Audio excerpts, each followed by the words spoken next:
Well,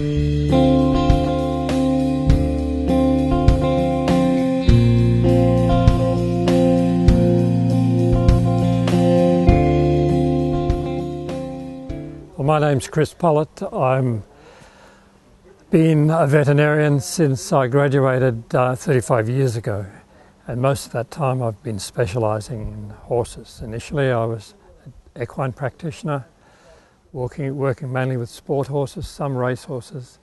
Then I joined the University of Queensland and did a PhD, and once employed as the lecturer in equine medicine at the veterinary school, University of Queensland, I took a big interest in one foot disease of horses, and that was laminitis.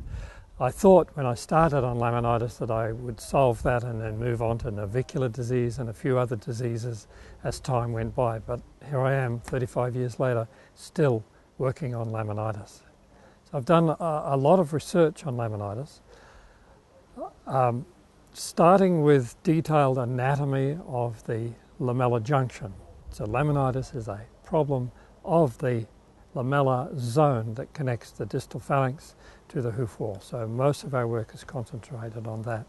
Initially we took it from the anatomical pathology, and we've taken it down in the last few years to the molecular biology. So we're now following the individual molecules in the DNA and the RNA that controls the expression of those proteins and enzymes that are involved in laminitis right through to the molecular level. So we've come a long distance, and partnering me through that journey has been a number of colleagues, academic colleagues, and a number of postgraduate students who are now researchers in their own right and are successful, sometimes academic veterinarians, sometimes practicing veterinarians. So it was a particular honour to be invited down here to the Hunter Valley to Terry Hicks's practice, and to meet the team here, and to be invited to address the seminar. And my topics were laminitis, the developmental acute phase, and then today I've spoken about treatment of laminitis, or how to approach the laminitis case. But coming from a research background, I tend to stray away from the practicing veterinarian's approach to these things and try to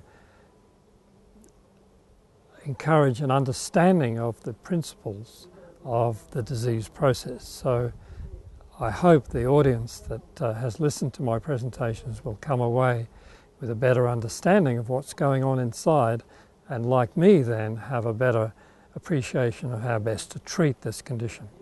So yesterday, on the first day of the seminar, in my first lectures, I showed some of the microscopic and the submicroscopic anatomy of the lamellar junction, how the number of lamellae have secondary lamellae, and the basement membrane junction is the key borderline between attachment and from the bone to the hoof wall, and how a set of enzymes that's normally resident in the lamellar junction are sometimes activated out of control, and we think that is one of the causes of laminitis. It allows the suspensory apparatus between bone and hoof wall to collapse, and therefore cause all of the pain and problems that the laminitis inflicts upon the horse. So I showed how we had a developmental phase when things are happening inside the body of the horse, and then the acute phase where the horse is showing some pain, and then once the suspensory apparatus begins to collapse, how the bone then drags tissues, distorts tissues, dislocates growth areas, and produces a secondary set of pathology that I addressed today. When we realized that the disease process was really at the heart of it, a triggering of enzymes, we realized that keeping the tissues cool, if that was possible, would inhibit these enzyme reactions.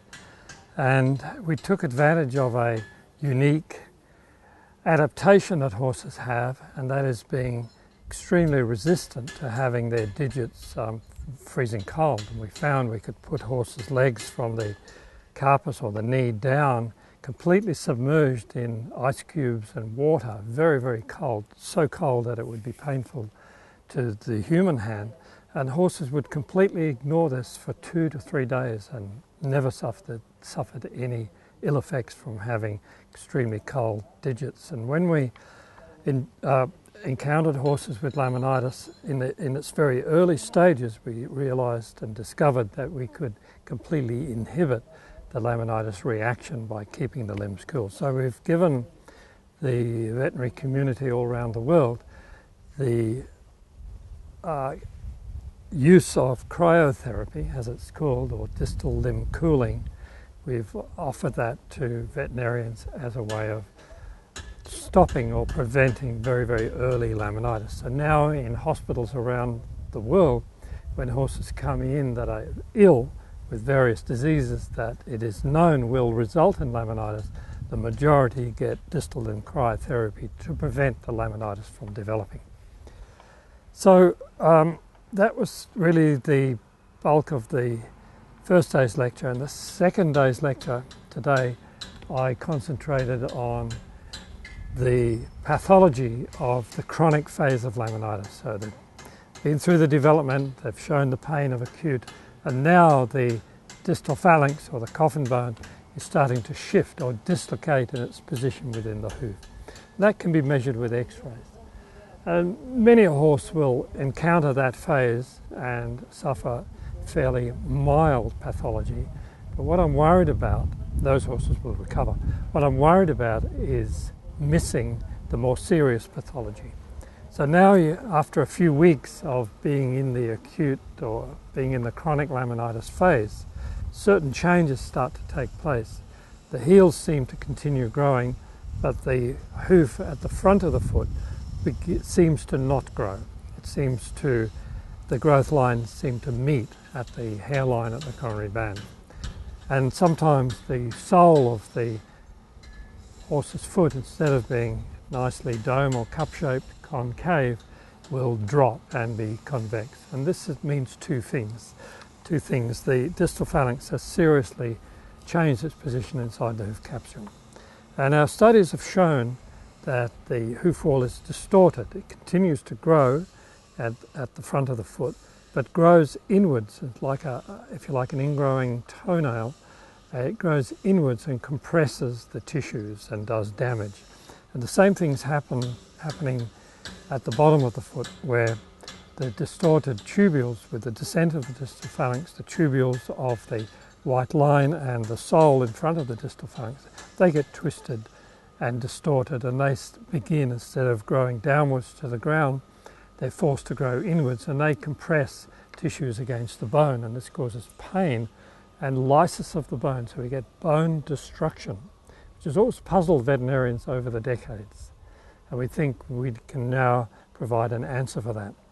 And the venogram, this is the injection of contrast into the veins under a tourniquet, will illustrate where these points of pressure are. And so that's another gift of our research to the veterinary community, the venogram, and interpreting the venogram in light of this distorted pathology that we are explaining to our audiences. So now we've got hope that we can prevent these pathological changes in the severe cases by doing strategic hoof wall resections.